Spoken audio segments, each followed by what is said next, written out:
राम राम शेतकरी मित्रांनो, पाहुयात काल भारतामधून बांगलादेशमध्ये किती कांदा गाड्यांची एक्सपोर्ट झाली, तसेच त्या एक्सपोर्ट कांद्याला काल बॉर्डरवरती काय बाजारभाव निघाले याची सविस्तर माहिती आपण या व्हिडिओमध्ये जाणून घेणार आहोत। त्यासाठी मित्रांनो आपल्याला व्हिडिओ संपूर्ण पाहायचा आहे।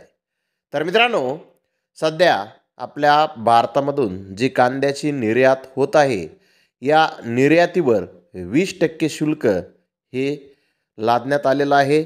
आणि मित्रांनो, बांगलादेशकडूनही आयातीवरती 10% शुल्क हे लावण्यात आलेलं आहे।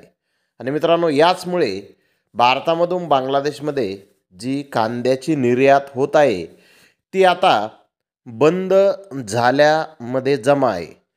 मित्रांनो, त्याचमुळे आपण आता चॅनलवरती याची माहिती ही टाकत नाहीत की किती गाड्या एक्सपोर्ट झाल्या, त्याला भाव काय होता, परंतु गेल्या 1-2 दिवसामध्ये बऱ्याचशा शेतकरी मित्रांनी कमेंटमध्ये विचारणा केली की सध्या किती गाड्या एक्सपोर्ट होत आहेत, भाव नेमके काय निघत आहेत, त्यामुळे मी हा व्हिडिओ टाकत आहे।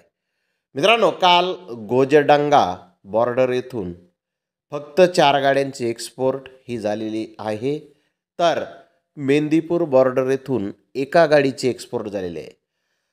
आणि मित्रांनो, या दोन्ही ठिकाणाहून मिळून फक्त 5 गाड्याची एक्सपोर्ट काल भारतामधून बांगलादेशमध्ये झालेली आहे। बाजारभाव जर पाहिले तर 32 रुपये किलोपासून 37 रुपये किलोपर्यंत बाजारभाव काल या निर्यात झालेल्या कांद्याला बॉर्डरवरती निघालेले आहेत। मित्रांनो, रिपोर्टवरून आपल्या लक्षात आलं असेल की आता बांगलादेशमध्ये होणारी कांद्याची निर्यात बंद म्हटलं तरी चालेल। तर धन्यवाद मित्रांनो, आपण माझा व्हिडिओ शेवटपर्यंत पाहिल्याबद्दल। व्हिडिओ आवडल्यास लाईक करा, शेअर करा।